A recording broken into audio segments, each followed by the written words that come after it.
It's really unfortunate. ఇప్పుడు ప్రజా జీవితంలో ఉన్నటువంటి ఒక నాయకులం ఎవరమన్నా కానీ బాధ్యతాయుతంగా ఏదైనా మాట్లాడబోయే ముందు అది ఇన్సైడ్ కానీ అవుట్ సైడ్ కానీ it can be inside also.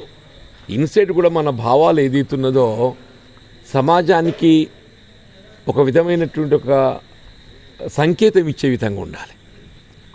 మరి సమాజం అనేది ఎటువైపు పోతున్నది, సమాజంలో ఉండేటువంటి ఒక నిమ్న వర్గాలు, ముఖ్యంగా దళిత సమాజం, బలహీన వర్గాలు, ఇలా కాంగ్రెస్ పార్టీ ఏదైతుందో సామాజికంగా ఒక విధమైన ఒక విప్లవం తీసుకొచ్చే విధంగా ఏదైతుందో రాహుల్ గాంధీ గారు ఇవాళ బలహీన వర్గాలకు 42% రిజర్వేషన్ కల్పించాలని చెప్పని మరి ఆయన వారు పిలిపిస్తే దానికి అనుగుణంగా తెలంగాణ రాష్ట్ర ప్రభుత్వం ఏదైతుందో రేపు రాబోయే స్థానిక సంస్థల ఎన్నికల్లో 42% రిజర్వేషన్ కల్పింపచేయడానికి ఏ విధంగా పోరాటం చేస్తున్నది.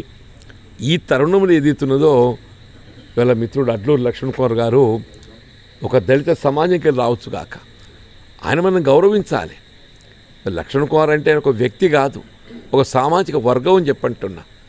అతనికి నిజంగా కించపరిచే విధమైనటువంటి ఏ వ్యాఖ్య అయినా కానీ అది యావత్ సమాజాన్ని కించపరిచినట్టు, మరి దళిత సమాజాన్ని అగౌరవపరిచినట్టు భావించే పరిస్థితి ఏర్పడుతుందని చెప్పంటారు.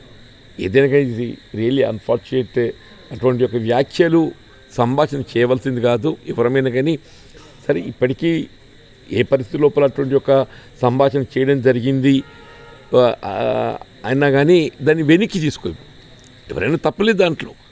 ఎవరైనా ఏదైతుందో ఏదో సందర్భంగా మాట జారితే దాన్ని వెనక్కి తీసుకున్నట్టయితే మన వ్యక్తి గౌరవాన్ని పెంచుద్ది. మిత్రుడు పొన్నం ప్రభాకర్ గారిని ఏదైతున్నదో నాకు దగ్గర ఫ్రెండే, దాన్ని ఏదో సందర్భంగా మరి మాట జారి ఉండొచ్చు కాక దాన్ని వెనక్కి తీసుకుంటే మీ గౌరవం పెంచుద్ది.